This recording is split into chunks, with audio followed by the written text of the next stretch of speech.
Good morning students, welcome in the class 10th। जैसे कि आप सब देख रहे हैं, हम देख रहे हैं हमारा वीडियो साइंस 1 का। और जो पाठ हमारा चल रहा है वो है पाठ क्रमांक 6, प्रकाश का अपवर्तन। ठीक है, जिसमें आज हम लोग हमारा आखिरी भाग देखने वाले हैं। प्रकाश के अपवर्तन में सबसे आखिरी भाग वो है बेटा हमारा आंशिक और पूर्ण आंतरिक परावर्तन, जिसको हम लोग इंग्लिश में partial and total internal reflection भी कहते हैं। अ, देखिए, जैसे कि आप सब जानते हैं, इसके पूर्व हमने अपवर्तन देखा, प्रकाश का अपवर्तन देखा। उसके बाद आपको याद होगा हमने देखा था विक्षेपण, है ना। विक्षेपण क्या होता है, जिसको मैंने पिछले भाग में आपको समझाया हुआ है। आज जो हम लोग देखने वाले हैं वो है बेटा आंतरिक प्रकाश का आंतरिक परावर्तन।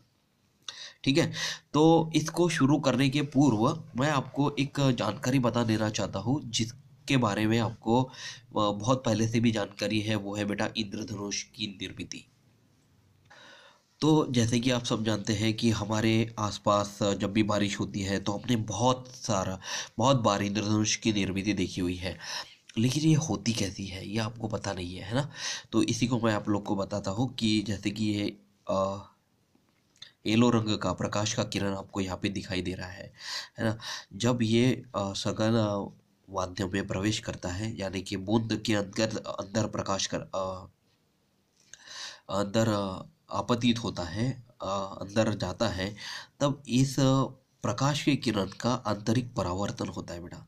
ठीक है, ये विक्षेपण होकर आंतरिक परावर्तन होता है, और आंतरिक परावर्तन होने के बाद दोबारा वह अपवर्तन का नियम यहाँ पे दिखा रहा है आपको। यहाँ पे यानी कि सबसे पहले इसका क्या हो रहा है,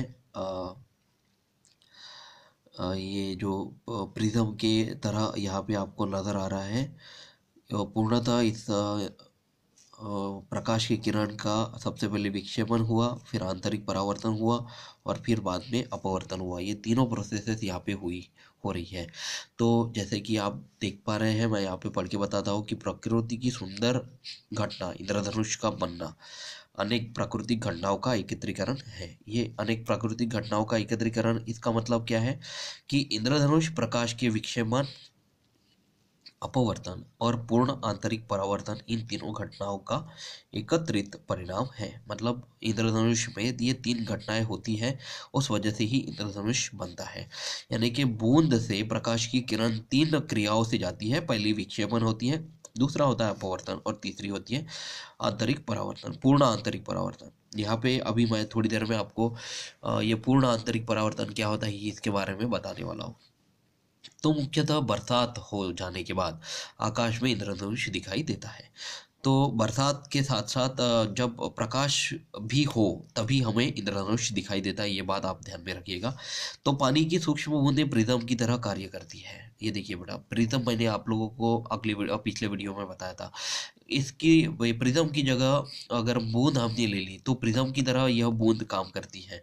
जब वायुमंडल की पानी की सूक्ष्म बूंदों में प्रकाश किरण प्रवेश करती है, तब पानी की बूंदों द्वारा सूर्य प्रकाश का अपवर्तन और विक्षेपण होता है।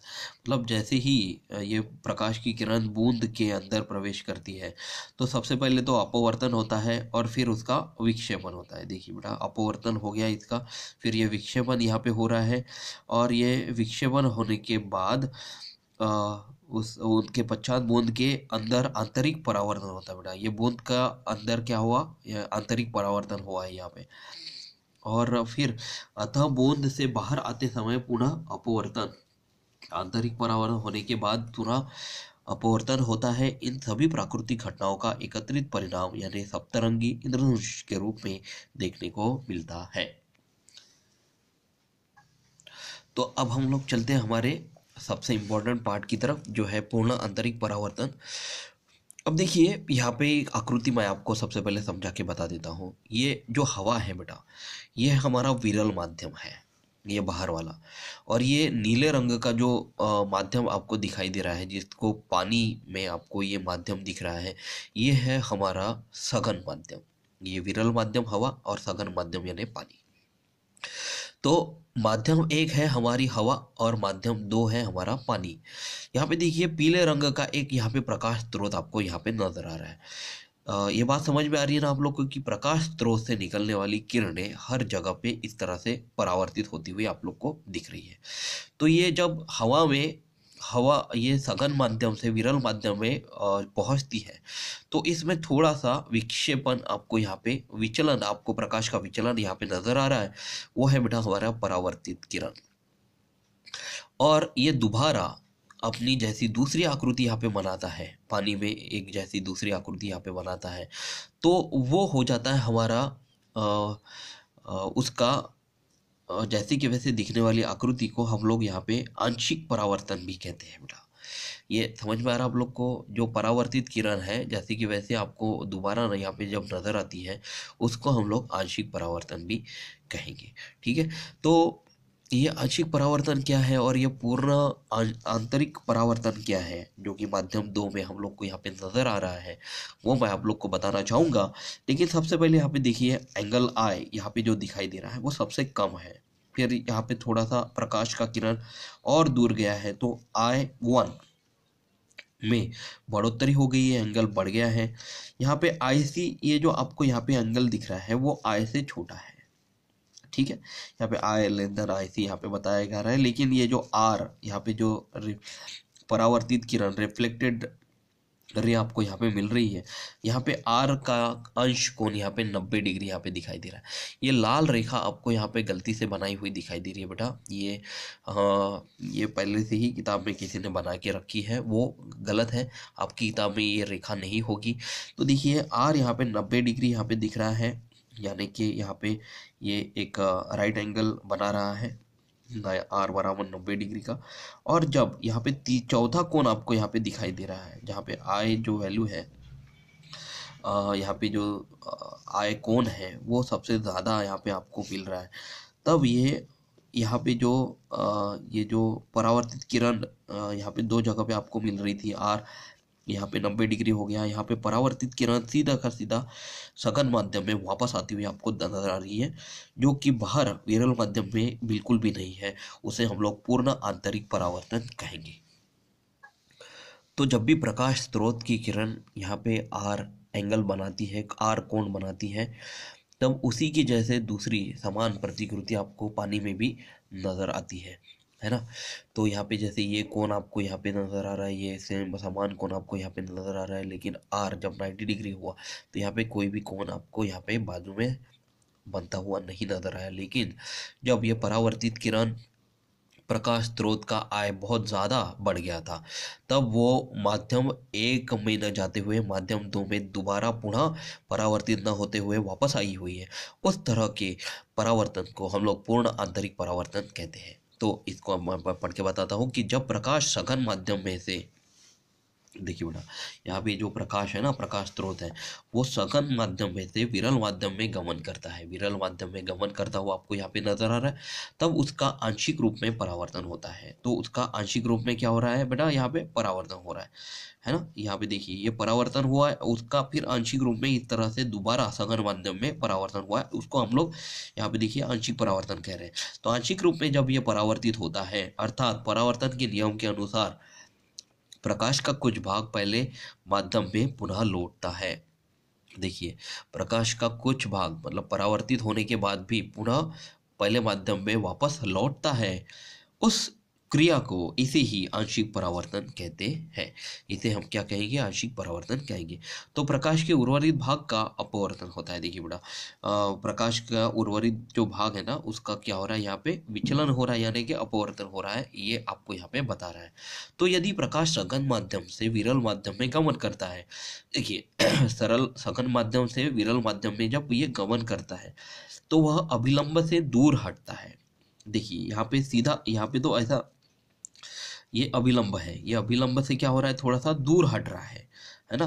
तो दूर जब हटता है, अतः आपतन कोण I का मान अपवर्तन कोण R से कम हो जाता है। आयतन कोण यहाँ पे दिख रहा है आप लोग को, आपतन कोण I जो है वो अपवर्तन कोण यानी कि R से क्या हो जाता है, कम हो जाता है। I यानी कि ये कम है और R जो है, R जो कोण है वो ज़्यादा हो जाता है। तो यह आकृति 6.9 में बाई ओर दिखाई गई है। देखिए बेटा 6.9 में ये जो आकृति है वो कहाँ पे दिखाई दे रही है, बाई ओर नजर आ रही है, दिख रही है, ये बाई और यहाँ पे दिखाई दे रही है। तो यदि हम आय का मान बढ़ाते गए तो देखिए ये आय जो कोण यहाँ पे मिल रहा था, यहाँ पे हम लोग को आय का माप क्या है, बढ़ाते रहना है। तो यहाँ पे आय का मान बढ़ा हुआ है, यहाँ पे भी बढ़ा हुआ है और ये चौथे आकृति में भी बढ़ा हुआ है, लेकिन यहाँ पे आय का मान क्या हो गया है, कम हो गया है। आय जो कि है आय सी से कम है। तो आय सी से यहाँ पे आय का मान यहाँ पे कम होता है, आय जो है वो बड़ा है और आय सी यहाँ पे कम हो गया है।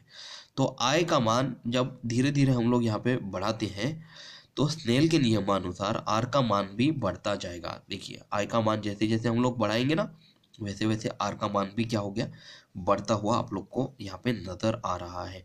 इस नियम को हम लोग कौन सा नियम कहेंगे, इसी नियम को हम लोग स्नेल का नियम कहते हैं, जिसमें आय का मान जैसे जैसे बढ़ाएंगे वैसे वैसे आर का मान भी बढ़ता जाएगा। और इसी वजह से अपवर्तनांक क्या हो जाता है बेटा, इसका स्थिर हो जाता है। क्या हो जाता है, स्थिर, क्योंकि आय का मान बढ़ाने से जब आर का मान बढ़ता है तो अपवर्तनांक क्या हो जाता है, हमारा स्थिर हो जाता है। तो आय के एक विशेष मान के लिए आर का मान 90 डिग्री होता है। देखिए बेटा आय का एक मान हमने यहाँ पे रख लिया हुआ है, तो आर बराबर 90 डिग्री हो जाता है। इस विशेष मान को क्रांतिक कोण कहते हैं, और इस कोण को हम लोग कौन सा कोण कहेंगे, क्रांतिक कोण हम लोग इसमें कहेंगे। तो इससे अधिक आपतन कोण वाली किरणों के लिए आर का मान 90 डिग्री से अधिक होता है और वे किरणें सघन माध्यम में पुनः लौट जाती है। अब यहाँ पे देखिए बेटा, ये चौथी आकृति के बारे में जानकारी आपको बताई हुई है। मतलब जब आय का मान जो है वो 90 अंश से, आर का मान जो है ना वो 90 अंश से अधिक हो गया है। ये देखिए आर का मान ये 90 अंश से अधिक हो जाता है और वे किरणें सघन माध्यम में जब पुनः वापस लौटती है, जहाँ पे आपतन कोण वाली किरणों के लिए आर का मान 90 डिग्री से अधिक होती है, वो किरणें सघन माध्यम में पुनः वापस लौटती है। इस स्थिति में संपूर्ण प्रकाश का परावर्तन होता है। देखिए ये यहाँ पर जो परावर्तित किरण आपको बिल्कुल भी नजर नहीं आई, और प्रकाश स्रोत से निकलने वाली किरण का संपूर्ण परावर्तन हो गया है। इस प्रक्रिया को पूर्ण आंतरिक परावर्तन कहते हैं। इस प्रक्रिया को हम लोग, ये चौथी जो आकृति यहाँ पे है ना, एक पहली, दूसरी, तीसरी और चौथी, जो कि सघन माध्यम में पुनः वापस लौटने वाली क्रिया को दर्शाती है, इसलिए हम लोग पूर्ण आंतरिक परावर्तन कहेंगे। यह आकृति में दाहिनी ओर दिखाया गया है। देखिए बेटा यहाँ पे आकृति में दाहिनी ओर यहाँ पे आपको नजर आ रहा है। तो क्रांतिक कोण का मान हम निम्न सूत्र की सहायता से ज्ञात कर सकते हैं। यदि आप लोग को कभी क्रांतिक कोण का मान ज्ञात करने के लिए पूछा गया तो इसके लिए सूत्र है 1n2। 1n2 बराबर क्या होता है, साइन आई बटे साइन आर। 1n2 का मतलब ये भी होता है कि पहले माध्यम से दूसरे माध्यम में प्रवेश, प्रकाश का गमन, है ना।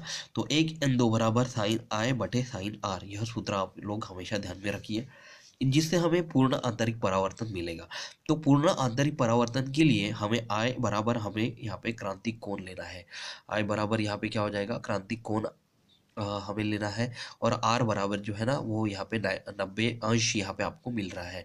तो 1n2 मतलब पहले माध्यम से दूसरे माध्यम में प्रवेश का गमन बराबर साइन आय बटे साइन 90 डिग्री, बराबर आपको यहाँ पे उत्तर मिल रहा है बेटा साइन आई।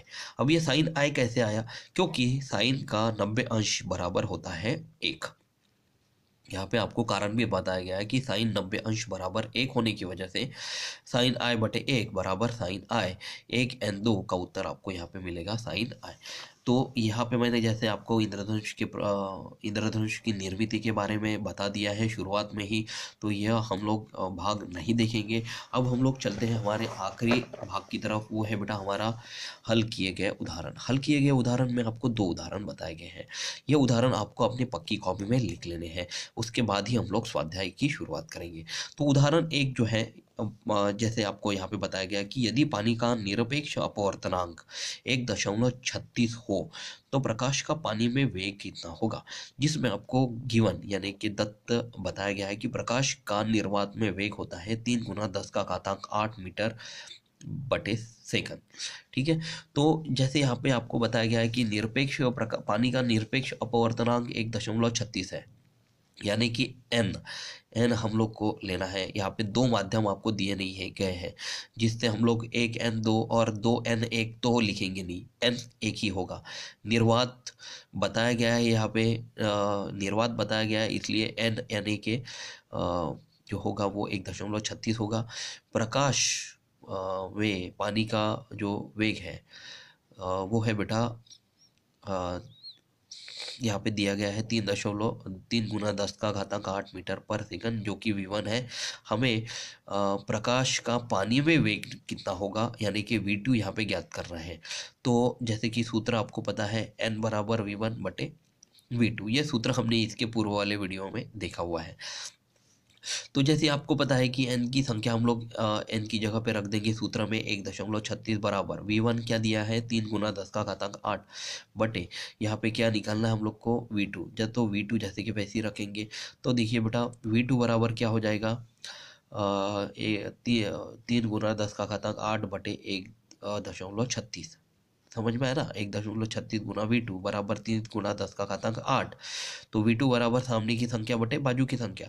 तो V2 बराबर सामने की संख्या है 3 × 10⁸ बटे बाजू की संख्या यानी कि 1.36 बराबर। इसको हल करने के बाद 3 को 1.36 से भाग देने के बाद आपका उत्तर आता है 2.21 गुना 10⁸ जैसे कि वैसे रखेंगे मीटर पर सेकंड। ये हो गया हमारा पहला उदाहरण का उत्तर, जो कि V2 यानी कि हमें मिला है प्रकाश का पानी में वेग। ठीक है, अब हम लोग चलते हैं हमारे दूसरे उदाहरण की तरफ। वो है बेटा, यदि एक माध्यम से 1.5 × 10⁸ मीटर पर सेकंड के वेग से जाने वाला प्रकाश दूसरे माध्यम में जाने पर उसका वेग 0.75 × 10⁸ मीटर पर सेकंड हो जाता है, तो दूसरे माध्यम का पहले माध्यम के सापेक्ष अपवर्तनांक कितना होगा। मतलब देखिए बेटा, यहाँ पे एक माध्यम यहाँ पे बताया गया है, दूसरा माध्यम भी आपको यहाँ पे बताया गया है, जिसमें प्रकाश का वेग है 1.5 × 10⁸ मीटर पर सेकंड, और दूसरे माध्यम में प्रकाश का वेग अगर जो कि कम हो गया है वो है 0.75 × 10⁸ मीटर पर सेकंड।